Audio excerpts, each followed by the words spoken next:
din ng tama sa oras. Ulit na ako sa preaching. But I'm late. I think 15 minutes and I'm very sorry for that. Huwag niyo pong gagayahin. Amen po ba? Amen.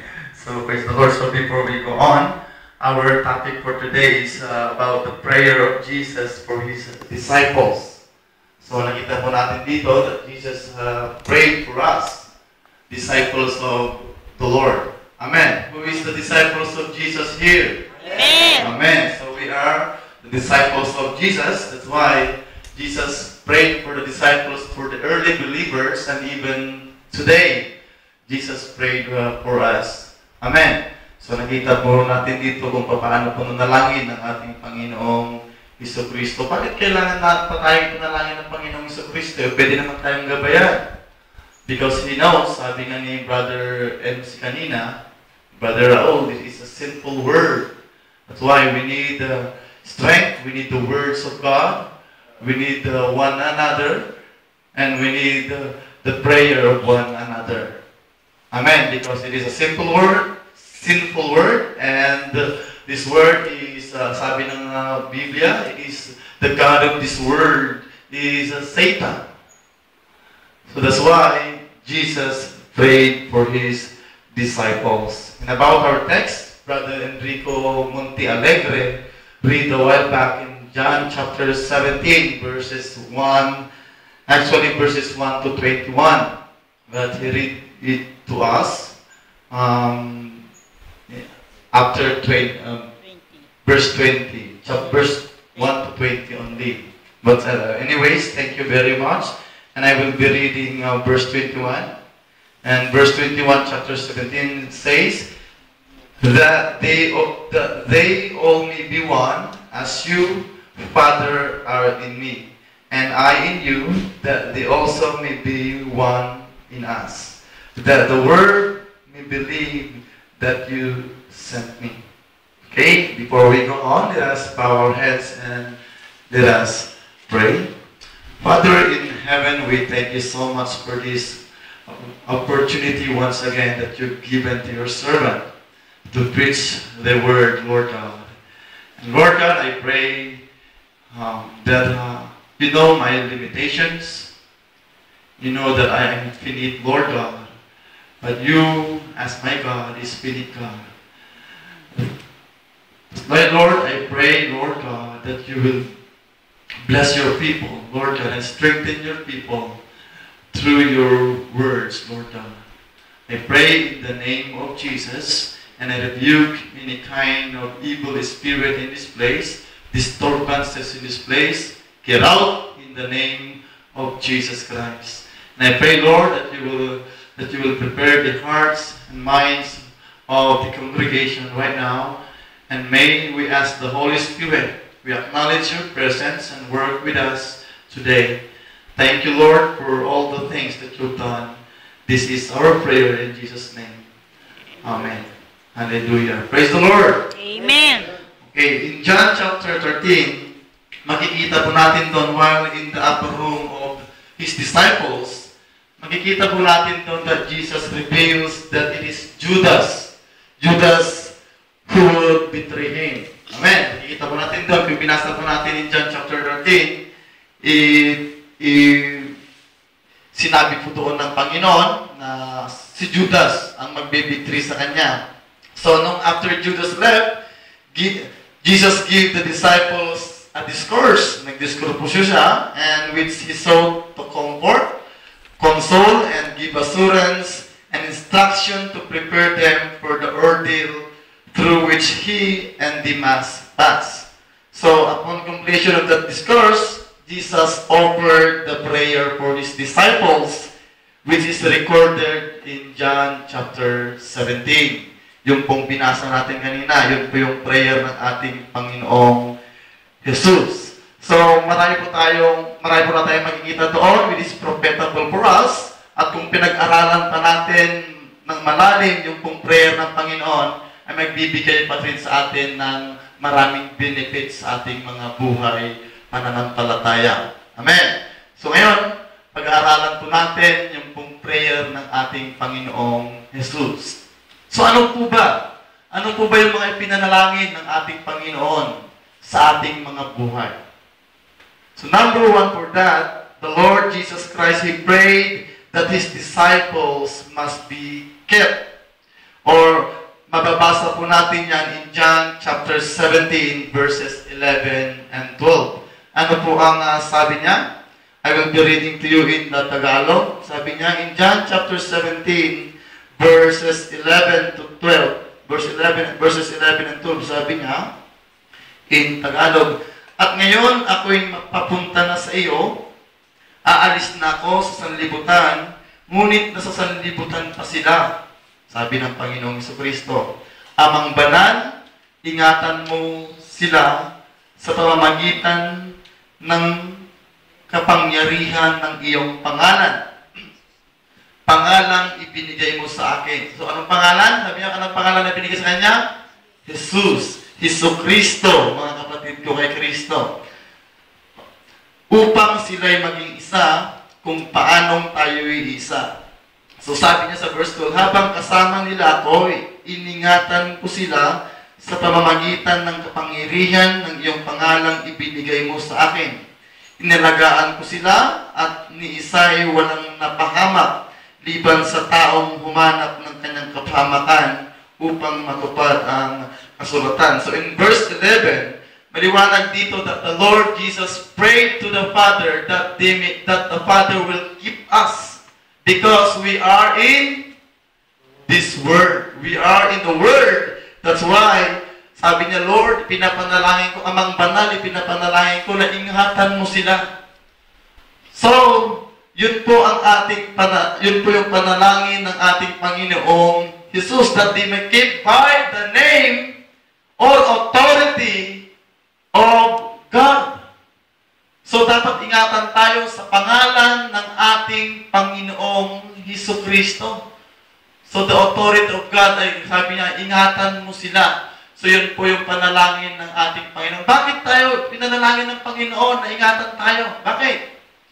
Dahil alam ng Panginoon na dito sa mundong ito, maraming tukso, maraming trials, maraming sufferings, maraming problema ang dadanasin ng isang Kristiyano. That's why He prayed to the Father that keep them by the authority or the name that God given to our Lord Jesus. It is the Lord Jesus. Yun po mga kapatid ko kay Kristo. So Christians have an obligation to keep themselves within the authority of God and Christ. Can you please read the book John, the Bible, in your Bible, John chapter 15 verses 4 to 5. And somebody read Colossians chapter 3 verse 17.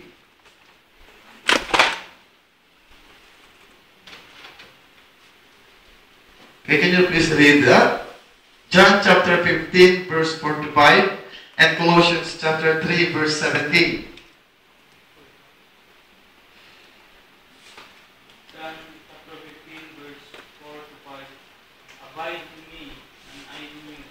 The branch cannot bear fruit of itself except it abide in the vine. No more can ye except ye abide in me.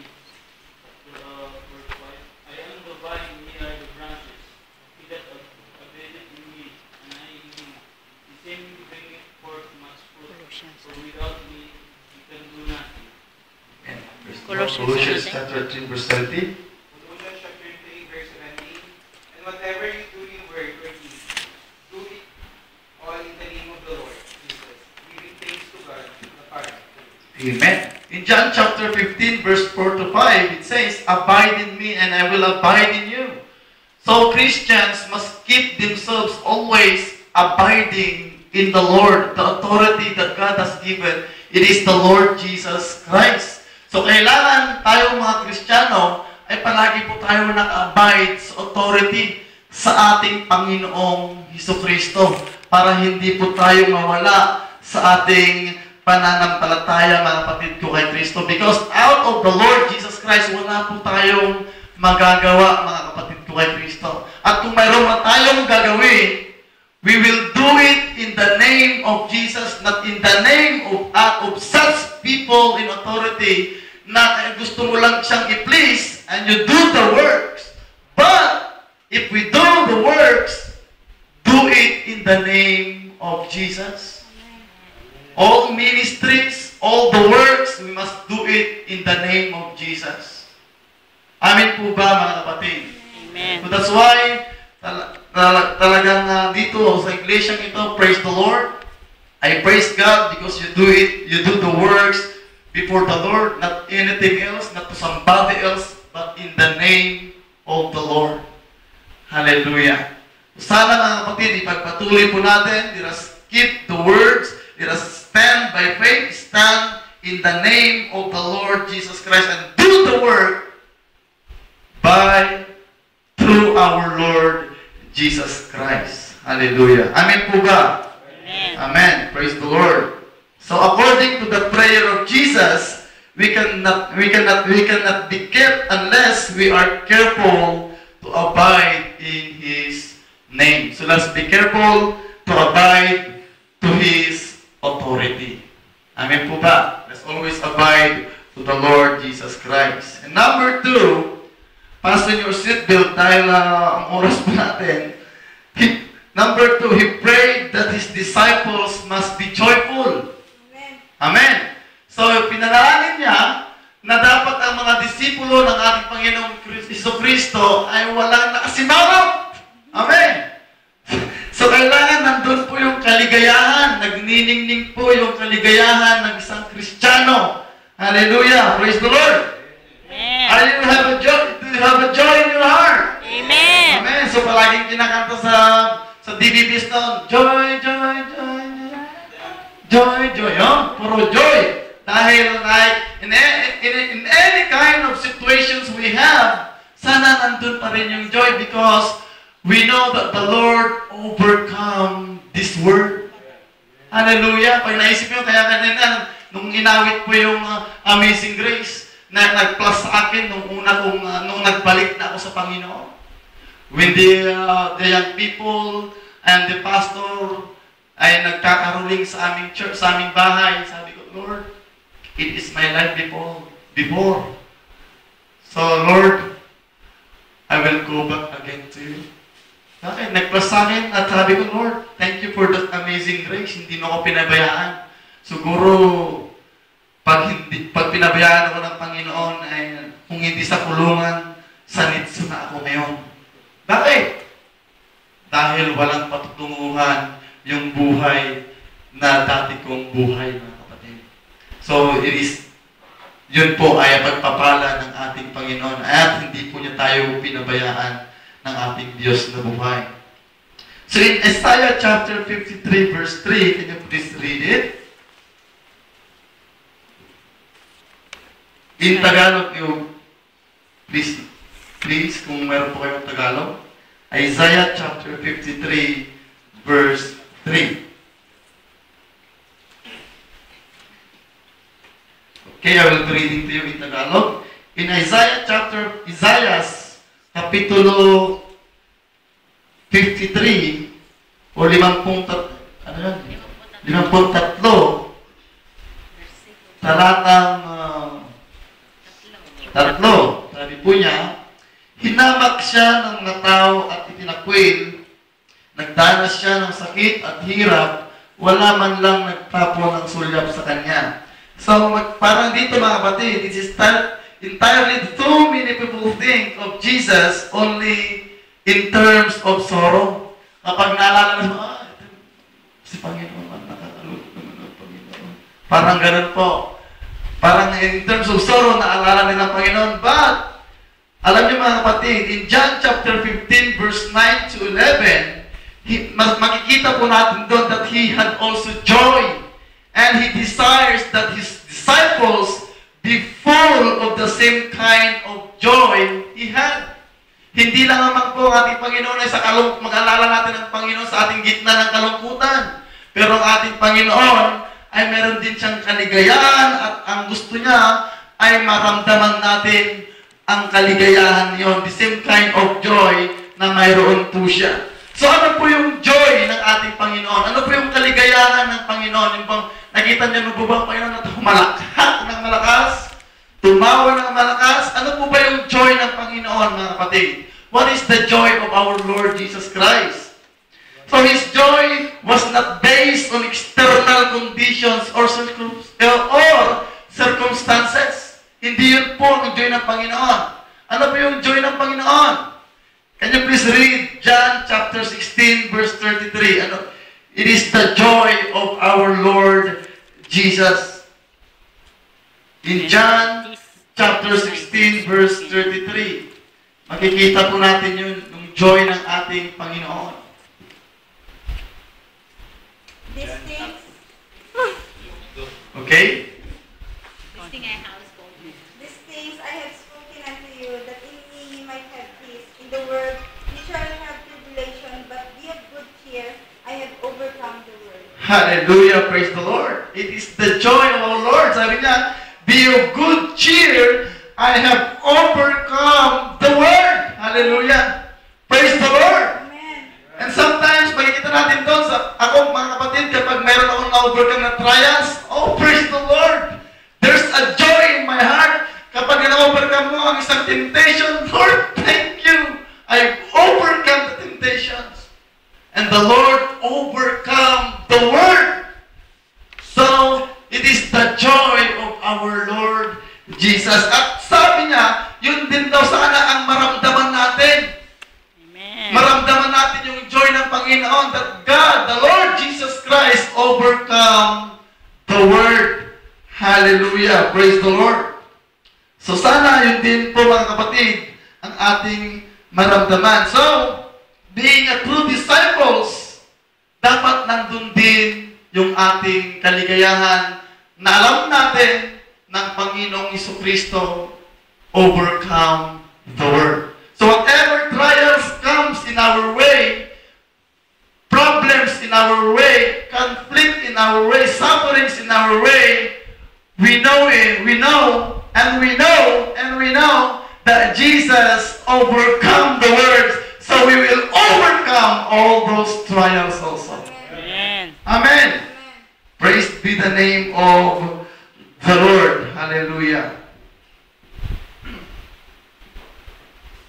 So, kailangan po natin, sabi nga sa Philippians chapter 4, verse 4, rejoice always, and I say, rejoice. And I said again, rejoice. So, kailangan nandun po yung kaligayahan sa atin. Maligaya po ba kayo, mga kapatid? Amen. Are you excited? Amen. Hanggang sa dulo ng walang hanggan. Hallelujah. We will go there later on. Beloved brothers and sisters. And number 3, he prayed that his disciples must be sanctified. Kailangan mas sanctified ang disciple. Amen. Nasa-sanctify po tayo. Amen. Are you sanctified? Amen. Amen. Praise the Lord. So ano po bang ibig sabihin ng sanctify? To sanctify means to separate, set apart, consecrate ourselves to God. Yun po ang meaning ng sanctify. So kailangan mahiwalay tayo sa kaugalian ng mundo, sa mga ugali ng mundo at kayamanan ng mga mundo, at ang mga binibigay ng mundo. Kailangan na separate po tayo doon, mga kapatid. Iba na yung ginagalawan mo ngayon because of our Lord, because you are set apart and our soul must be consecrated before the Lord. Hallelujah. Praise be the name of God. Can you please open your book, your Bible into 1 Thessalonians chapter 4, verse 3 to 4, please.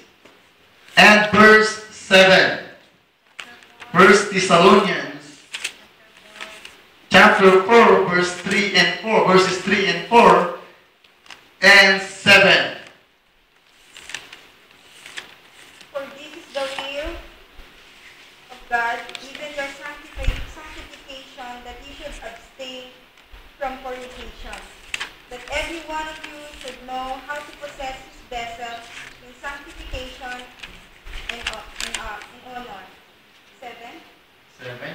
For God hath not called us unto uncleanness, but unto holiness. Amen. Praise the Lord. So, iwaksi daw natin yung kaugalian ng mundo. So, huwag tayo mabuhay sa ating mga lust of the flesh. Lust sa mundong ibabaw na to, mga kapatid ko kay Kristo. So, bakit? Dahil tinawag tayo ng Panginoon, hindi, sa verse 7, ano sabi niya? Tinawag tayo ng Panginoon, tayo tinawag ng Diyos upang mamuhay ng kalinisan, hindi sa kahalayan. So, kailangan mabuhay tayo. Sabi ng Deacon palagi, hindi even sa aktual, maging sa ating isipan, pag mahalay ang ating isipan, it is impurity before the Lord. At hindi tayo tinawag ng Panginoon na Kristiyano, ng mga disipulo niya, para doon, but in holiness. Beloved brothers and sisters. Hello! Kung may binabalak kayo at kung mayroon na, huwag niyong gagawin. Huwag tayong mamuhay sa kahalayan. Amin po ba, Brother Enrico? Amen. Praise the Lord. Hallelujah.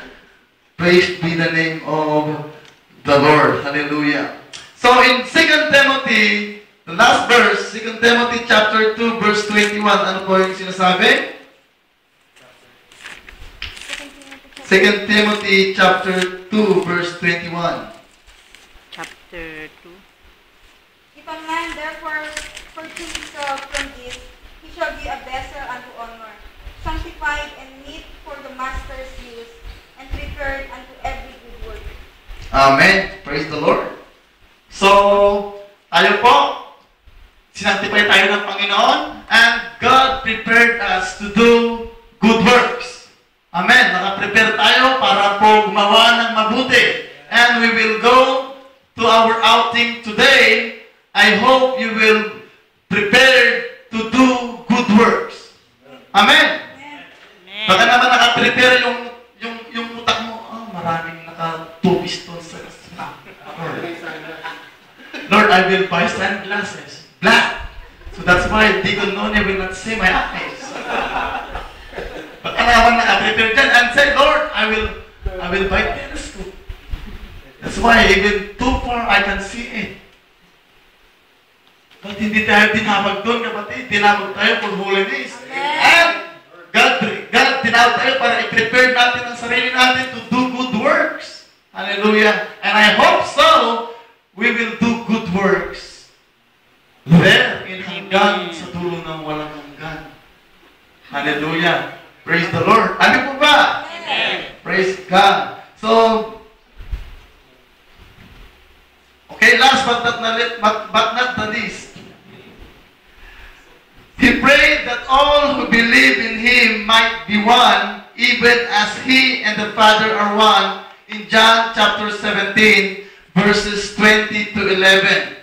So the only way that those who profess to following Christ can be one is for all to accept and follow the revealed will of God, beloved brothers and sisters. Can you please read, somebody read 1 Corinthians chapter 1 verse 10 and somebody read Philippians chapter 2 verse 5. Yun po yung revealed ng ating Panginoong Diyos para po sa atin, beloved brother, upang magkaisa tayo. We will have a unity as the Father and the Son. 1 Corinthians chapter 1, verse 10.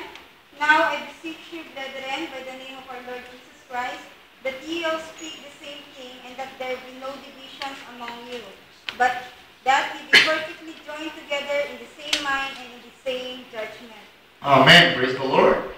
And Philippians chapter 2, verse 5. Let this be my name. Philippians chapter 2, verse 5. You should have the same attitude toward one another that Christ Jesus had.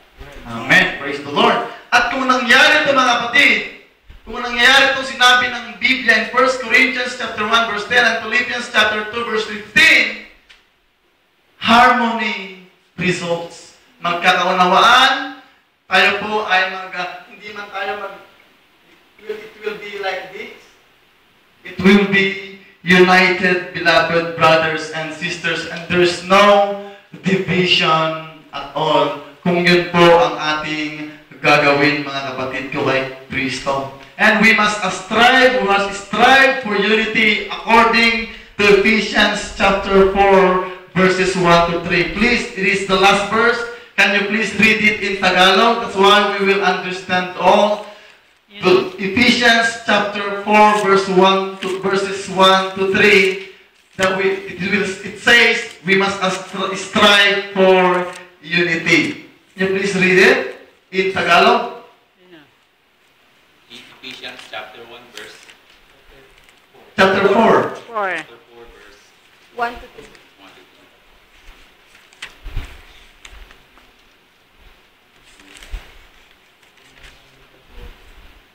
Bilang isang bilanggo dahil sa paglilingkod sa Panginoon, hinihiling ko mamuhay kayo ng karapat-dapat bilang mga tinawag ng Diyos. Maging mainam kayo, pagpakumbaba, maunawain at mapagpamahin sa mga pagkukulang ng kapwa bilang pagpapakita ng pag-ibig niyo. Pagsikapan niyo mapanatili ang pagkakaisa niyo mula sa banal na Espiritu sa pamamagitan ng mapayapang pagsasamahan. Amen. Praise the Lord. Sabi po rito ni Apostle Paul, pagsumikatan ninyong mapanatili ang pagkakaisang mula sa Espiritu sa pamamagitan ng buklod ng kapayapaan, beloved brothers and sisters. But take note of this, only then can there be a true peace, that which is based on the Word of God. Meron pong tunay na kapayapaan kung ito po ay nakabase sa salita ng ating Diyos. Amin po ba? So, kasi meron pong nagkakaisa. Marami pong nagkakaisa sa loob ng iglesia, even any groups. Marami pong nagkakaisa, but they sacrifice or they compromise the truth. And the truth is the Word of God. So, kailangan mayroong unity. Even in church, if there's a unity, it must be based in the Word of God. Not in the base of the intelligent people, but it is the base on the Word of God. Amen po ba? Amen. So always, if you want to unite each other, it must be based on the Word of God and stand in the Word of God. So nandun po, magkakaroon po ng tunay na kapayapaan because of the Word of God. Amen. Praise the Lord. So our prayers should be asked the Lord of the Lord Jesus. May we be keep in the name of God. Our prayers must be filled with joy, sanctified for the Lord and His service, and let us be one with the oneness based on God's Word. Hallelujah. Praise be the name of God. Let us always stand and let us pray. Praise be the name, Lord. Let us pray as the prayer of our Lord Jesus Christ to all disciples.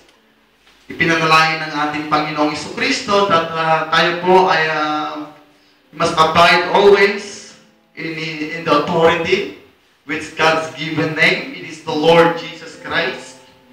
At ang prayer ng Panginoon na nawa mga disipulo ko ay magkaroon ng kaligayahan. Kaligayahan dahil alam nila that I overcome the world. Yun po ang kaligayahan ng Panginoong Hesus. Sabi niya, be of good cheer, my beloved son, my beloved daughter. I overcome the world. So if any one of you, there are many trials and circumstances that faces right now, be of good cheer. It is the Lord says to you this morning. Be of good cheer. The Lord said, I overcome the world. He gives you the assurance that He will guide you to overcome also your trials, because 2,000 years ago, the Lord Jesus overcome the world. Be of good cheer, beloved. Count all joys that God made in your life.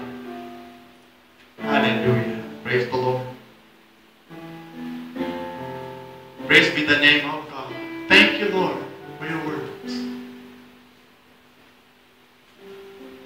Thank you, Lord, that in spite of trials and circumstances, bad circumstances in our way, thank you, Lord, for cheering in us. Thank you, Lord. Lord, we will stand. We will stand by your words, by your truth, by the truth in your words, O God. And Lord God, I pray in the name of Jesus that maybe this church, Lord God, will be united, that based in your word. Thank you so much, Lord God. Thank you, Lord. Thank you so much. Lord, may you bless all people, oh God, that inside the church and even in outside, Lord God. Lord, whatever trials that my brethren has right now, whatever problem, Lord, you said in your word, be of good cheer. And I thank you so much. Cheer up, beloved. Cheer up. The Lord is with us. The Lord is with us, guiding us, and willing to help us. Whatever circumstances you are facing right now, the Lord is good. The Lord is good. Hallelujah. Thank you so much, O Lord God.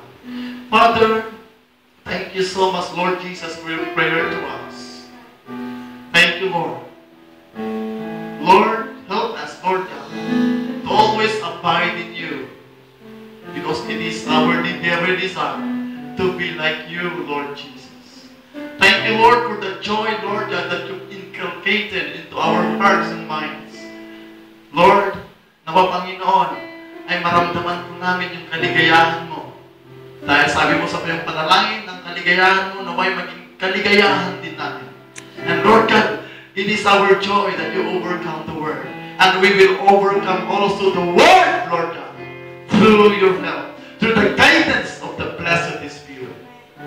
Hallelujah. Thank you, Lord. Thank you so much. Lord God, as we will go, Lord God, to our outing right now. You said, Lord God, that you prepared us also. You called us to prepare ourselves to do good works.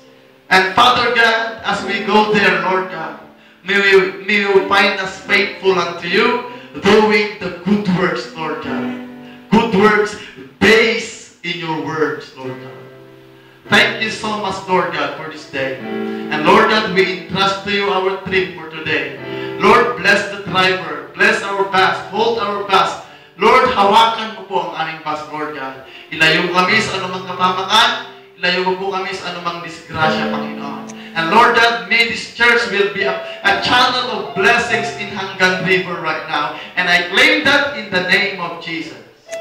Thank you, Lord. Thank you, Lord. This is our prayer in Jesus' name.